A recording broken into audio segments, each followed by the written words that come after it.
Hello, I'm here on a cold but beautiful weekday to play one of Dayton's probably most popular courses, the Belmont Park Disc Golf Course. This is Dayton's most historic park. It's been here for years and years. Simon Lizotte even lived here for a short time and was doing ace runs on this very hole. So a lot of history. It's a park that I love. It's close to home, and let's see how well we can do. It's mostly par threes. In fact, I think it's all par threes. We'll start off on hole one, 2 off of 1. I'll throw the Proto Canyon and the Retooled Canyon. This is the Proto Canyon. Oh, okay, good thing it's 2 off of 1. That was terrible.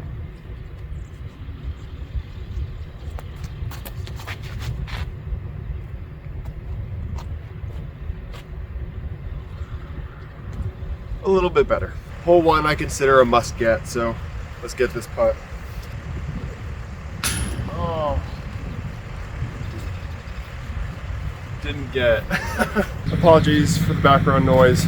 There's a big truck idling right there. But hole 2, I've seen it in a few different pin positions.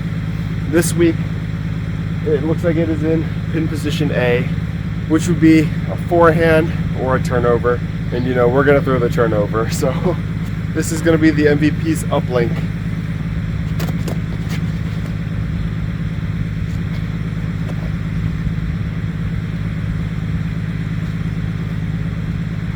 Okay, I actually burned that into the ground, so some distance to make up. It wound up better than I thought. Even though I burned it over, it curled around to right here. Let's see if we can make a putt, because I feel cold after that one.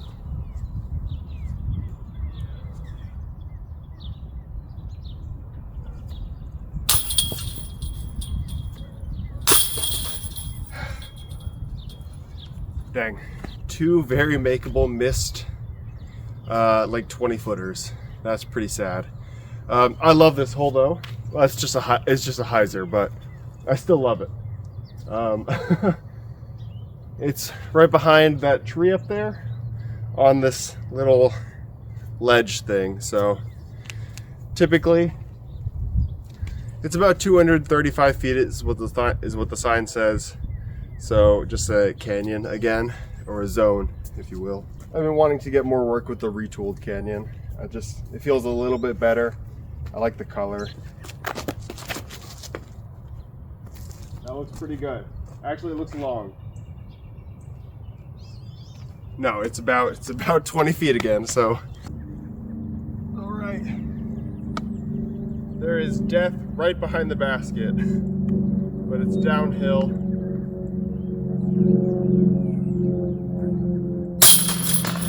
Yeah. All right, hole 3 in pin position A. It's gonna be right behind that tree in front of the shack that says Hazy Shade on it, which is the Dayton area's best disc golf store, and which is also located like a block away. So if you're ever playing here, you should drop into the Hazy Shade store, because they have the best selection of discs I've ever seen. Again, it's another 269-foot hole, so I'm going with the canyon again. Yep, that's right, I threw the canyon on 3 of the first 4 holes. So it's kind of a pitch and putt to this point. I'll throw it high and just left of that larger tree to the right. Beautiful bird song.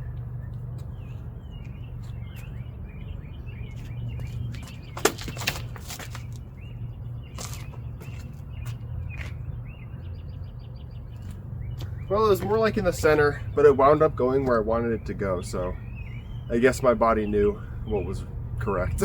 Another one that I consider a must get. Wow. I almost missed that. Kind of too close to miss though. This is one of the harder holes for amateurs to hit, because it's 418 feet, par 3. It is starkly downhill, and I have gotten a buzz there a couple times before. I think I'll try with the buzz again. My arms are feeling loose enough to get it there, and if not, we'll have a nice safe play down the middle. The main thing you'd want to avoid is this large tree to the right. Its branches are kind of hard to see, and they stick out right kind of in the line. So most people will be throwing a flex shot if you're a backhand righty dominant player, or just a big hyzer, crash it in if you're a forehand player. Another play I like to do in casual play is just bomb it way past it, because the upshot is on a slope down a hill, and if you're going to be throwing that upshot up a hill, it makes it a lot easier. So we'll just go with the buzz, because I think I can reach it there, though I'm probably a bit delusional.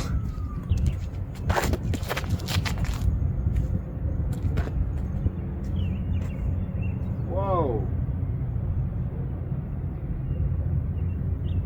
Okay.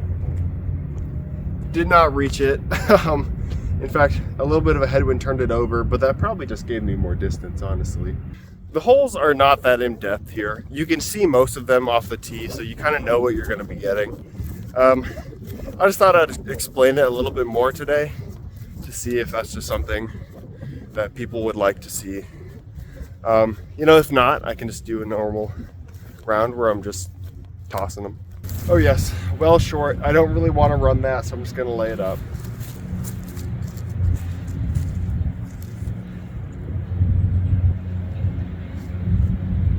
Whoa, whoa. Okay, that's not what I meant to do.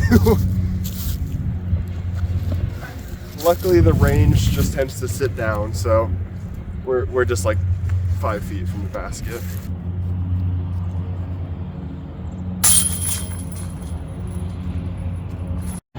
There's a big disc golf tournament here next week, and it looks like there's an OB line placed a little bit behind the basket.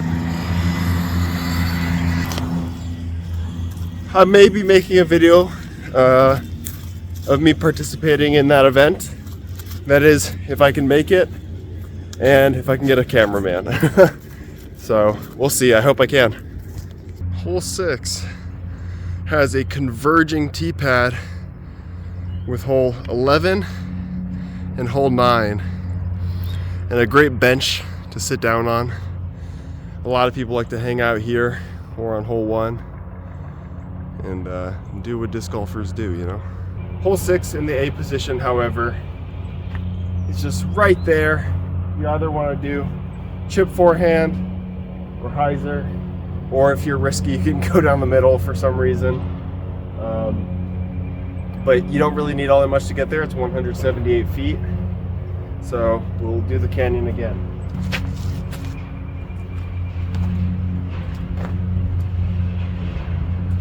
Okay, you're gonna need a little bit more than that to get there. Didn't really think that one through that much. Left basically half the hole.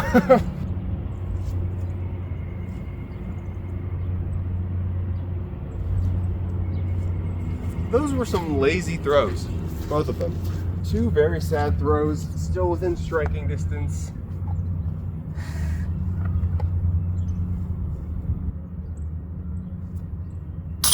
Nice. Yeah, I typically consider that one a must get as well. So with hole 7, there's a road kind of behind the basket. It's like about 20 feet behind the basket when it's in pin position A. And the tee pad is kind of faced the wrong way, so I see a lot of people kind of yank it right. So that's just something to be careful of. Don't overshoot too much, but it is 262 feet, so you don't really need to rip it either. So I'm gonna go with the PA3.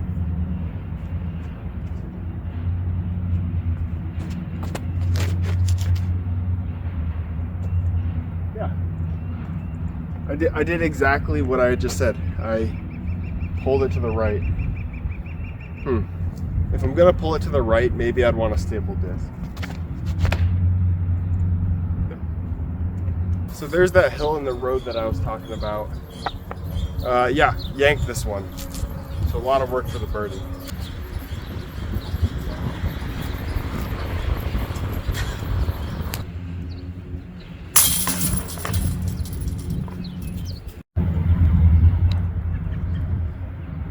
No excuses.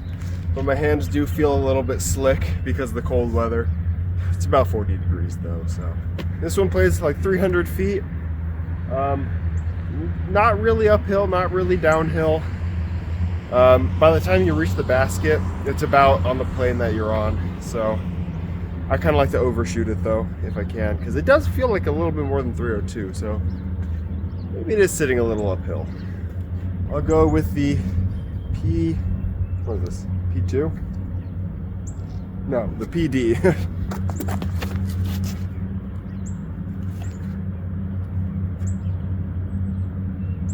Okay, I think we left that pretty short again.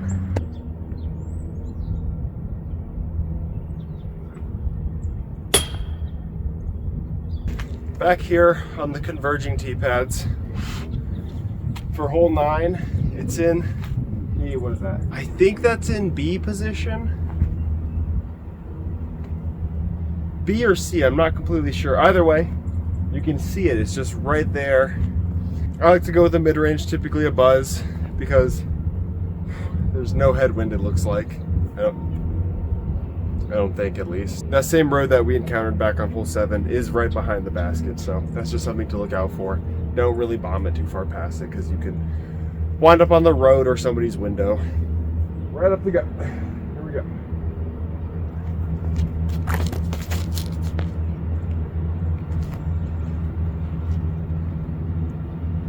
Okay, nice and straight throw. I think we're a little short still, but it feels good. That felt better.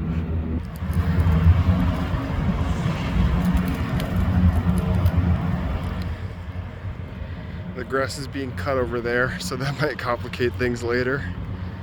Well, this is quite the bonus, actually.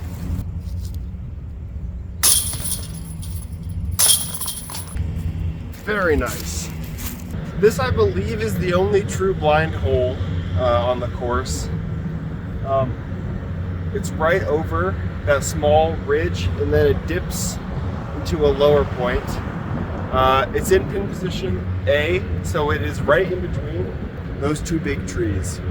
If it's in pin position B, kind of nestled up against the bush far away that kind of brushes up against that converging tee pad. So I like to throw the range here, have it fly, and then just kind of sit down right on top of it. Again, apologies for the background noise. Right next to the road and the mowers. Oh God. 4! Well, that was terrible. I really should be getting that one almost every time. And I almost hit some people, so.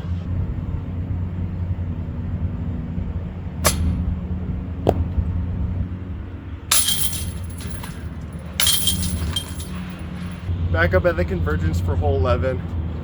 One of my favorite holes here. But it's in like my least favorite pin position. Tucked away to the right, and I don't have a forehand, so it's a turnover again. Really hard to get. I don't know if I've actually birdied when it's in that position. So you can only try. How about we throw a forehand? I want you guys to see it.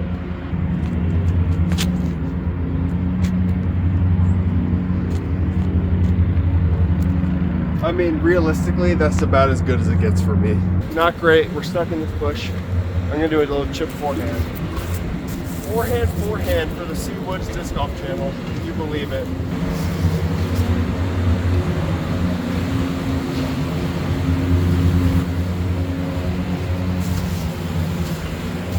Okay. Never mind. We're just gonna have to take this one. Those mowers were pulling up, so I had to go ahead and just take a par on that one. This next hole plays along this tree line. So for me, that's another turnover. We're not doing another forehand. I like to just play something that ends it. That mower just launched a stick at me.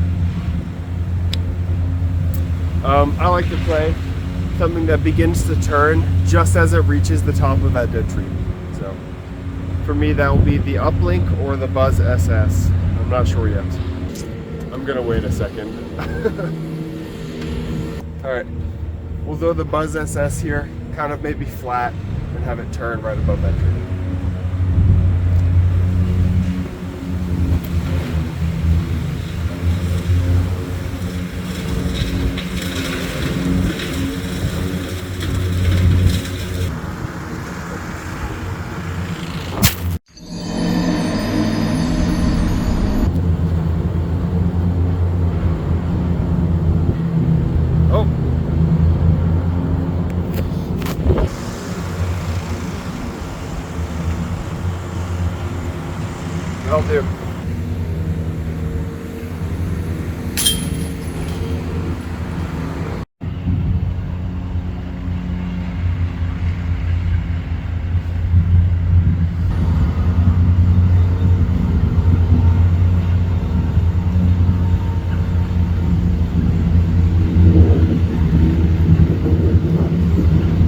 Okay, if it wasn't for this big tree on the right sticking out, it'd be a pretty straightforward throw.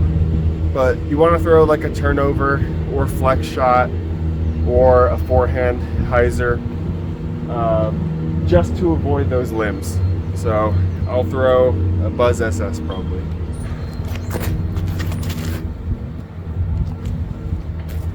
Oh man, that was looking really good. Okay, it wasn't like perfect, but it was high. It was too high, but it looked like it was going towards the basket a bit. Either way, there's a path right behind this one, so you just want to try and keep it a little short of that. A lot of people consider it open.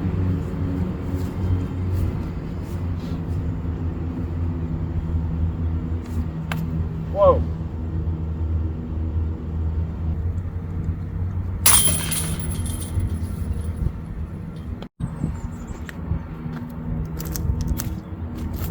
This one's about 288 feet around this big, nice weeping willow tree and placed on like an anthill type of thing. The biggest thing to this hole is playing around the weeping willow. The limbs might not look like they're that like powerful or strong, but they will stop a disc. I mean, 175 grams can't really make it through a whole lot. So play big, wide around it.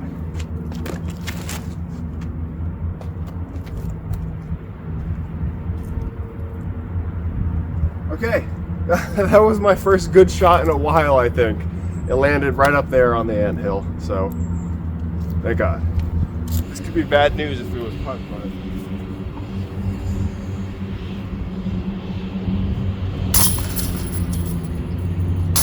this is a pretty tough one. It's 348 feet in its current pin position. Sometimes it's across the path, but today it's not. But it is pretty starkly uphill, so it's one of the only holes you'll pick up a driver. So we'll go with a cloud breaker. I'm kind of making the switch back to cloud breaker from nuke. I'm not sure. We'll see. Stay tuned. I feel a little bit of a headwind as well.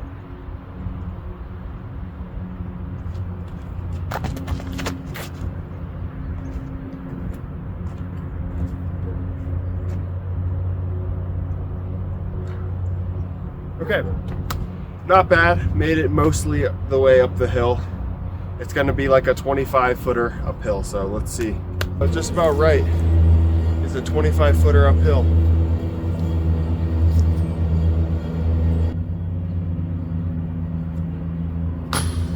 No. Ah, why? So close. This one's pretty interesting. It's like 600 something feet, still considered a par 3. We'll consider it a par 4 because in this pin position, it's like way up there on that hill. If it's in its other pin position, it's like 430 feet, which is a more reasonable par 3 for downhill, especially since this is the long tee pad and the close tee pad is down there. So we're playing from the long one just for fun. I love throwing off this hill. So it's a par 4. We'll just play it as far as we can get. Cloud breaker, baby. Is Seawoods making the switch? Stay tuned once again.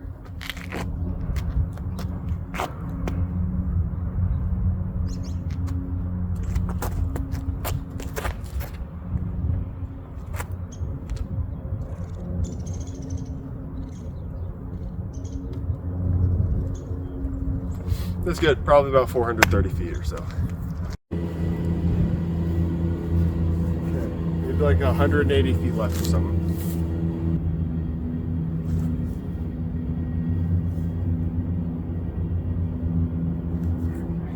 Not bad. Another 25-foot uphill.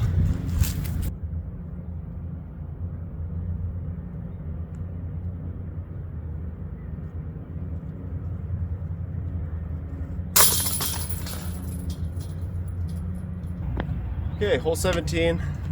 Low key, probably my least favorite hole, honestly. I don't know why. It is just a hyzer, but it's up this hill here, and I can never seem to get it for some reason.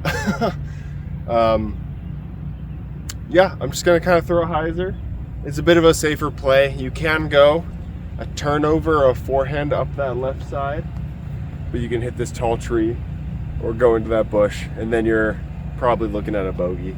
So playing it safer, and in my opinion, a little bit like higher percentage birdie chance as well.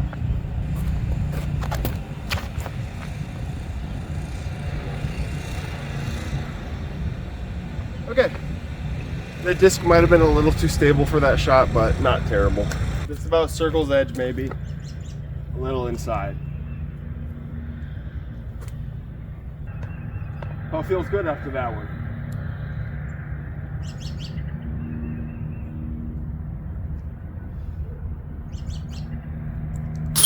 Oh, bang! Let's go.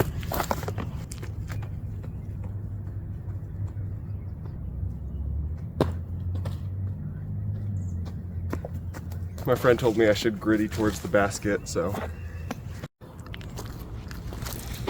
Okay. Catching heat on some unexpected birdies. Honestly, those last two, I don't really expect to get.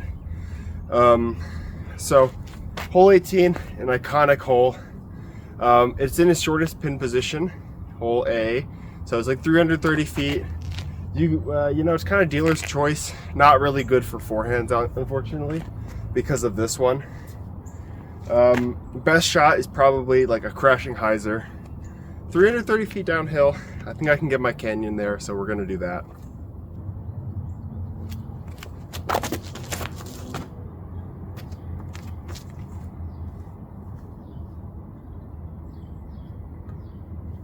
Wow. Well, I certainly can. That limb just kind of blocked it from like getting an ace, so that's unfortunate. That was definitely gonna go in. Okay, it was probably coming in a little high for the ace, but.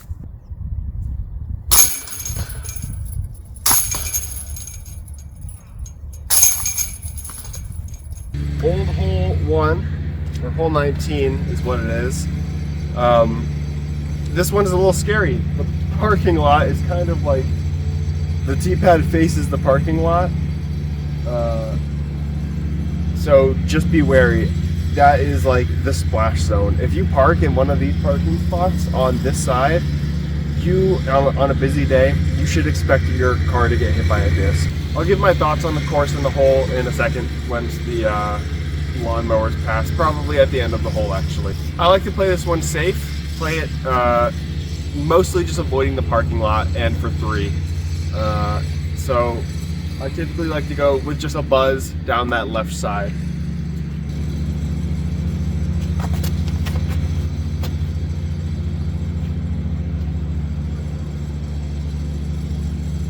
Okay, that might actually have a chance. It's 345 feet, and that's kind of in my buzz range, but I didn't like fully rip it just because I didn't want to hit anything. So let's see how it is. One thing about this course is it does drain well, but it drains into hole like 19 and hole 2. So yeah, if you can hear my feet, it's squishy. Kind of wet down here, so it is what it is. The rest of the course is nice and dry most of the time. I don't think I've actually birdied this hole. Partially because I don't go for it, and partially because it's kind of difficult. So let's try and make this. No.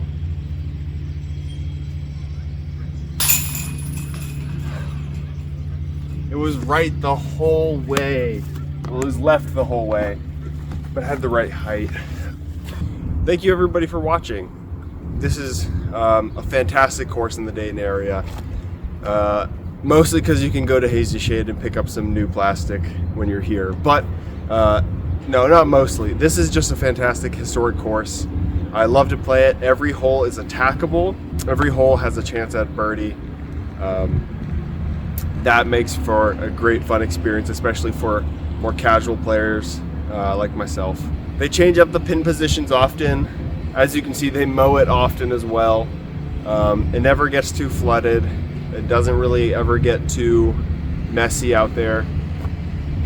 And it's always just a good time to come out and play with your friends or alone with a phone camera as well. Thank you for watching. I forgot to say watch this drive. Damn.